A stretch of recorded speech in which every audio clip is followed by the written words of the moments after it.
Welcome to Rick's Europe. What happens when an ordinary man dares to stand up to the system, when he refuses to be bullied by unelected bureaucrats and a mayor who thinks he's above the law? Well, you get a courtroom victory that sends shockwaves through the establishment and opens the door for millions to drive to demand justice. Today, I'm joined by Noël Willcox, the man who took the Transport for London over £11,000 fine in unjust fines, and he won. This isn't just a story about traffic signs, it is a story about overreach, about arrogance, and about what happens when power goes unchecked. TfL unlawfully charged drivers for years under the low emission zone, and Mayor Sadiq Khan, well, he expanded the scheme, even as the legal cracks were showing. This is a landmark case that could lead to hundreds of millions in refund, but more importantly, it's a case that shows just how far the system will go to silence you, and just how far one man was willing to go back and to fight. And he's with us here today. Noël, thank you so much for joining us. Well, Scarlett, that was a heck of an introduction.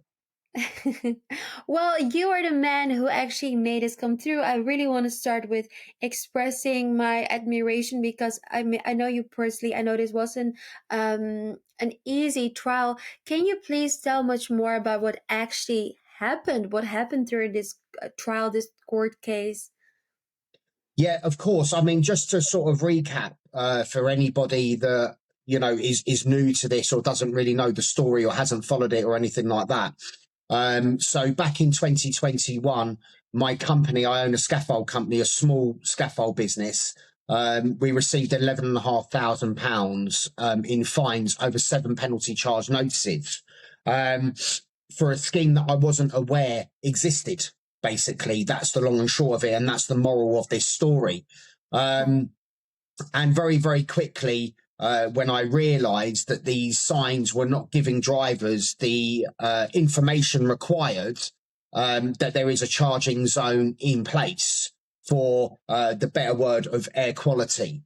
And subsequently, off the back of that, this is where this journey started. And I challenged the £11,500 of fines in something called the Road Traffic Adjudicators. And it's an independent tribunal that has been set up to independently judge whether the fines are lawful, whether you owe the money, in what circumstances the fines have been issued. And I made my legal arguments to the adjudicator that I didn't believe that these signs were, one, compliant with the legislation, or they were otherwise authorised as non-standard signs by the Department for Transport. I couldn't find it anywhere online, and I'm cutting a very, very long story short here. So the adjudicator gave Transport for London 21 days to provide the evidence that, one, the signs were compliant with legislation, or they were otherwise authorised as non-standard signs by the Department for Transport, and Transport for London failed to provide that evidence. So off the back of that, the adjudicator, he ruled in my favour, he allowed the appeal, and he categorically stated as a fact find that he couldn't be satisfied that the low emission zone was lawful. And he said off the back of that no penalty charge is payable or charge. And he directed Transport for London to refund any money that I had paid to them. Yeah, we're going to talk about that a little bit later, but what you're saying, I think, is genuinely so mind-blowing that people apparently these bureaucrats can just put on those bans and then they're unlawful. And this is the whole point about those low emission zones. It is green policy, and it sounds all very lovely how they formulate it, but what it actually is it's a frame that is being used to stealth wax on the taxes on the working class, because at the end of the day, it's the average person that doesn't have money to buy a new Tesla or another electrical vehicle, but that needs to have that car to go to their works. It's everyday people like you and me. And if you cannot afford a new car, if you cannot afford a new Tesla, or maybe not Tesla because it's canceled or whatever, but then you are just being punished. And it is a punishment for low income families. It's a punishment for self-employed workers and for pensioners. And it's simple: no car means no work. I want to ask you something more personal. I mean, this was not an easy trial. um did they try to did they try to attack you personally to make sure that, because obviously if you do win, it's going to set a precedent for not just, I think, the UK, but hopefully also for the rest of Europe, where there are also low emission zones? Well, it's an interesting question, that is, and I'll answer that question. So I come from a military background, so I've been put in very stressful situations, and I can honestly say, after the last year of trying to enforce the tribunal's decision, it's been a year-long battle with Transport for London, where they have thrown their own legal department at me, and it's escalated more and more and more, and I've overcome the hurdles. And let Mm-hmm. me be very, very clear about this. And a lot of people have been saying to me, but have you got legal advice? And, have you got representation and all these sorts of things, Scarlett? And I've always been very adamant that I wanted to do this on my own, Yeah, because I I heard want you to. say that before, but why would you want to do that alone? Because um it is a very difficult system to fight, especially a system that is not necessarily always that fair. Why? Well, exactly. Why is a huge question. Why did I want to do it? Because I want to show everyday people that you can do it. And if you Mhm. have the mental robustness, you have the determination, you equip yourself with knowledge, because I always believe that knowledge is power. And if you equip yourself with the knowledge, I I just want people to learn that it's okay to say no, and you can do it the right way. I'm not suggesting for any minute that we all go out there and we get ourselves into all sorts of trouble with the law and all that sort of stuff. I'm not saying that. I use the system against the system, and that's what I wanted to prove to each and every individual, that this story of David versus Goliath is not just a fairy tale, it's a true story. And by doing what I've done, I've shown people the way. I'm just a normal man. I grew up on a council estate. I served my country. I built a business from scratch all the way up to the top. And I'm just a normal guy, right? I breathe the same air as everybody else. I have eyes, I have nose and a mouth. I'm no different to anybody Yeah. else. But what it is, it's a determination and it's a mindset. And like everybody, who lives in Europe, who lives in the United Kingdom, I think we're all very concerned with the overreach, the huge arm of the state, and the interference in our everyday lives as well. And that's what concerned me the most. We have the state dictating to us what vehicles you can drive, where you can Yeah. drive, how you can drive that vehicle. And it's just all of this high regulation. But you see, the thing is, there's always a cost element to it. Somebody's always making money off the back of this. Yeah, I agree with you, because I mean, this case is obviously more than about just signs and fines. It's about governmental overreach, it's about personal liberty, and it's really about holding power to account. So, what would you say this case is saying about where Britain is heading? So the direction that Britain is heading in at the moment is a huge state, and it's getting bigger and bigger and uglier and nastier. Mm-hmm. It's telling people how to live their lives. And the thing that really does concern me is we've been told what vehicle. I mean, here in the UK, it was madness. So they told everybody to go out and buy diesel cars. So everybody went out and bought diesel cars. And now, no, the diesel cars are the ones now that are giving off all of the emissions. We need to go back to petrol cars. So how does that? What I can't get my mind, what I can't get my head around is you've got to pay a fee or you've got to pay a charge to go into a zone where emissions are going into the atmosphere. How on earth does that work? I mean, I'm not a scientist and I'm not an expert in net zero, and I'm certainly not an expert in carbon emissions. It's But not like there's a wall around, right? Where they can just like close it off, like, oh, here there will not be emissions, and all the emissions that do get through here will not go into the rest of the atmosphere. exactly. It's balmy, it's bonkers. But it's like everything. Yeah. Everything has got a soundbite to it. Whenever the government come out with something, there's always a soundbite to it. Like I say, this whole thing to do with net zero, the emissions in London. Oh well, you know, you have to pay a charge to breathe cleaner air, and people are buying into that. But I didn't. And as I said before, I just wasn't going to be a good little boy, you know, and get the slap on the hands. I just wasn't going to do that. It's just not in my nature to be. And if I believe that something's wrong, I will see it all the way through to the end. Yeah, and I mean the fine was £11,000. That's an enormous fine, and you're not the only example. There are millions out there. So it's and what I think is more interesting is that the LEC charges, the low emission zones charges, they were already deemed as unlawful for years, but yet the mayor of London, Sadiq Khan, he actually expanded the low emission zones to ultra low emission zones. I'm just trying to make sense of it. Is it incompetence or is it intentional abuse of power?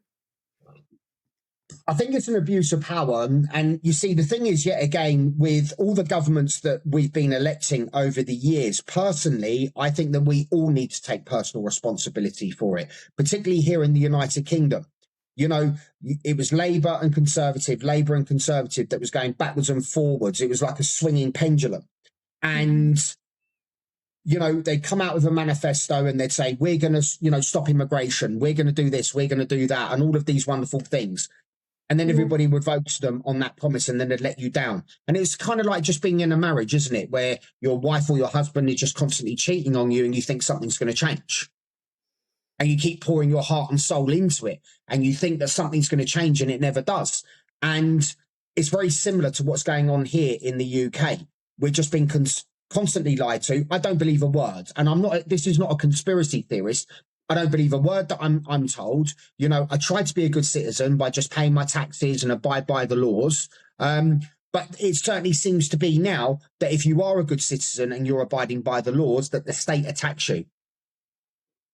I mean, of course they will come after you because we've seen it all over Europe. They don't want opposition. They don't want anyone that doesn't obey their agenda. If you're deemed as a threat, you're out. I mean, we're talking now for this as example, but we also, I mean, what is the point of a democracy then? You cannot even call it a democracy. Just moving forward, if people want to make a claim, what's the best way they can do it?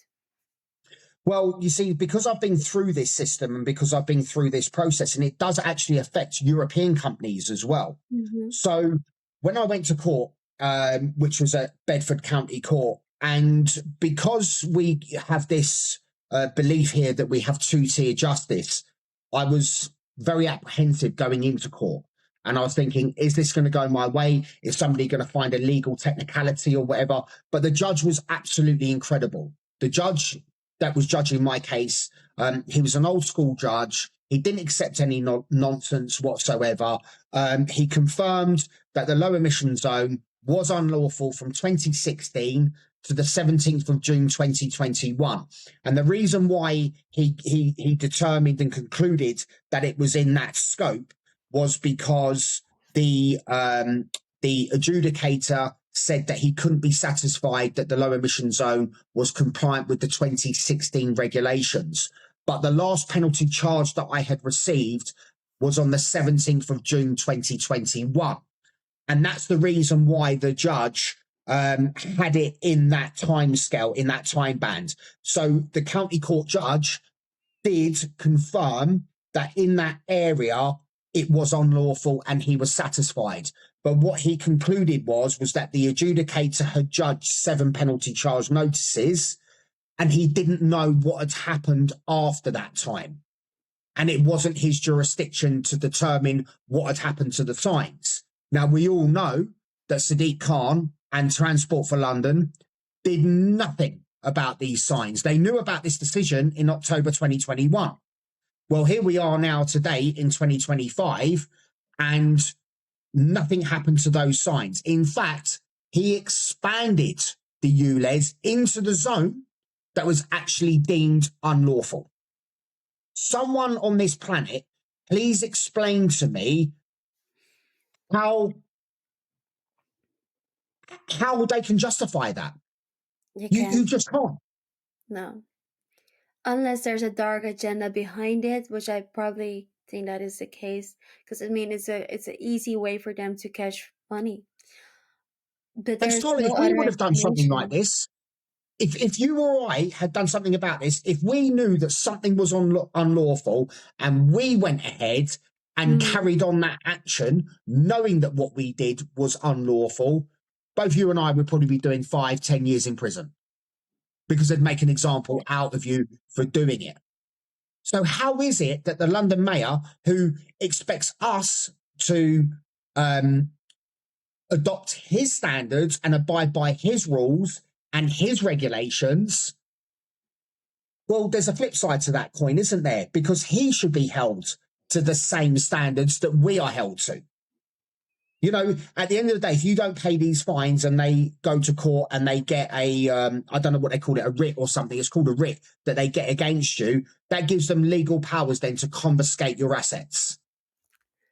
Yeah, but we always see this. I mean, look at Ursula von der Leyen. She's still under investigation for Pfizergate. Yet, yesterday I read that she has another raise of 2,700 euros a month to her additional income, which she received her allowance a month, which is now, I think, 33,000 euros.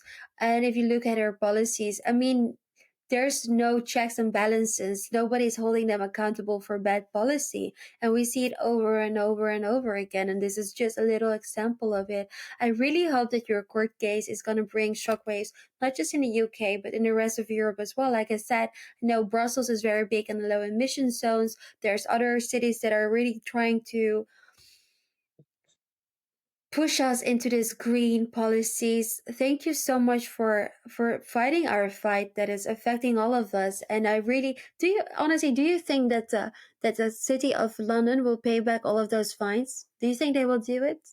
Well, we've got to have something in place. And you see, what I've learned about people is people want an easy life. We all want an easy life because we've all got so much chaos, so many problems that are going on in our life. True.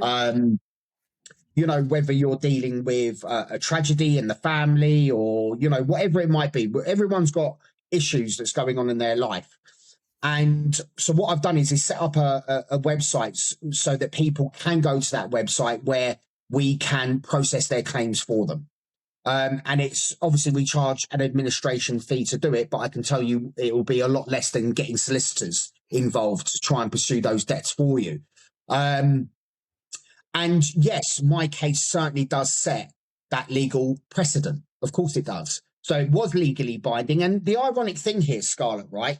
If Transport for London would have just paid me my money or treated me with a bit of respect and not disdain, we wouldn't have got to this now. I'd have been getting on with my life. I don't even live near the emission zone.